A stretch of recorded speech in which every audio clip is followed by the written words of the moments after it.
So yesterday I'm on flight training in this Malibu.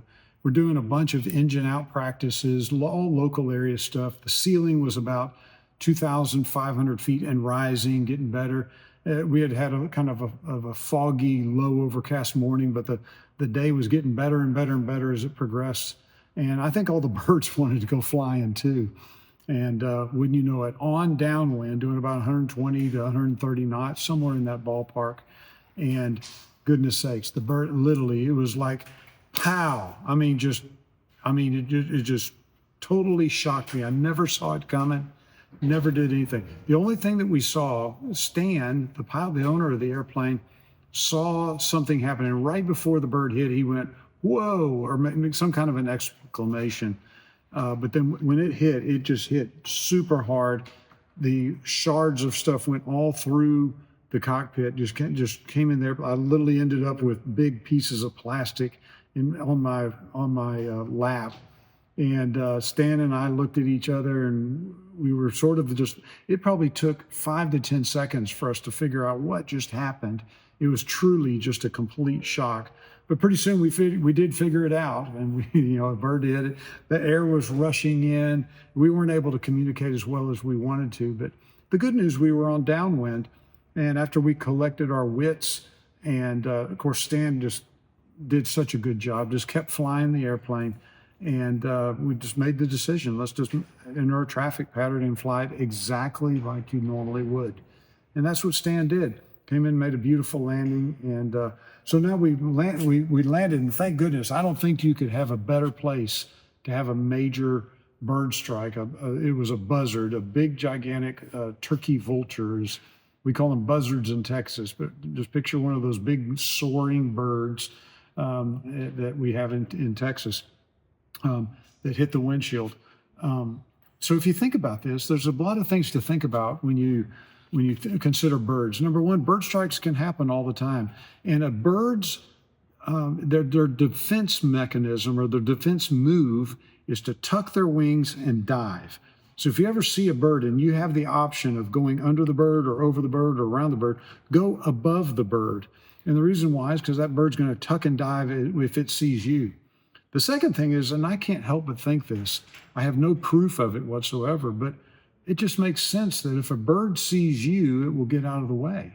And so flying with your lights on, so if people have LED lights, I tell them just turn them all on and leave them on. It's a great way to do things. And there's a chance the bird will see you and then fly away and get out of your way. But whenever a bird strike happens, obviously it can happen. It can be a big thing. For me, I was wearing sunglasses, and I'm really, really glad that I was.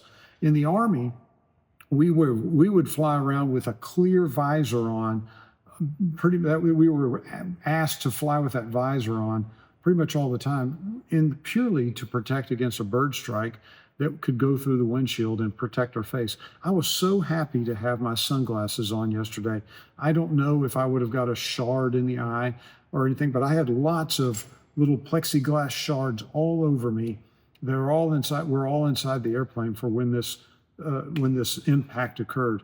So I was really glad to have my eyes protected. So I'm going to continue to wear my sunglasses whenever I go flying, both for protection against the sun and infrared radiation, but also for the bird strike.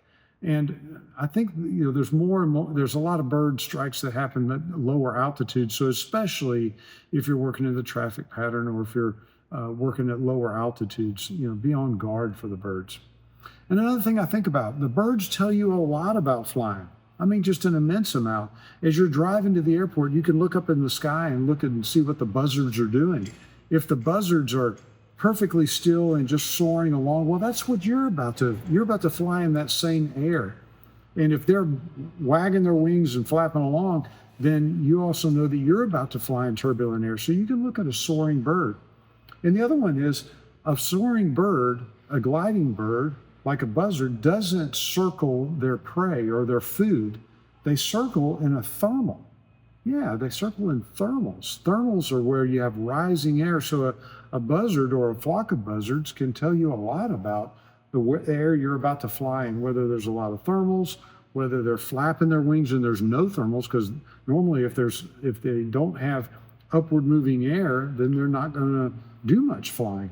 So buzzards, they'll tell you a lot, and if you hit them, they can sure impact your life.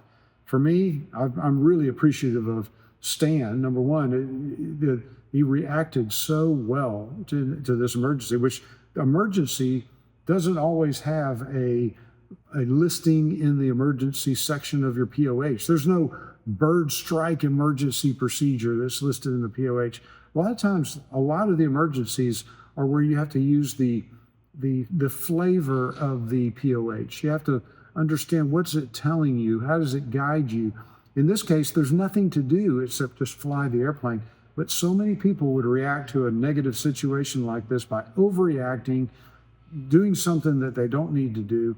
And instead of just allow the emergency to occur, watch any lights that flash, watch the outcome, watch anything on the caution advisory warning panel, or in this case, just let the air come in as you collect your thoughts, make a good decision, analyze the situation, and do the right thing. In this case, I'm so proud of Stan. He did the exact right thing, kept flying the airplane. We made a left turn, landed.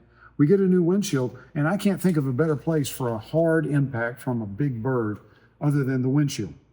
And what I mean by that is, this would have, if it would hit a structural member on the airplane or the wing, we'd be looking at major damage to the airplane, and I mean major damage. In this case, we get to buy a new windshield.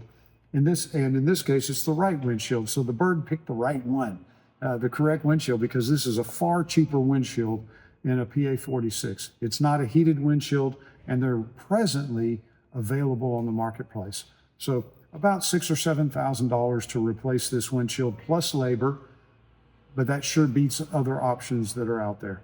So bird strikes, they can occur. Wear your sunglasses, be prepared, be on the lookout. Joe Casey with Casey Aviation, signing off.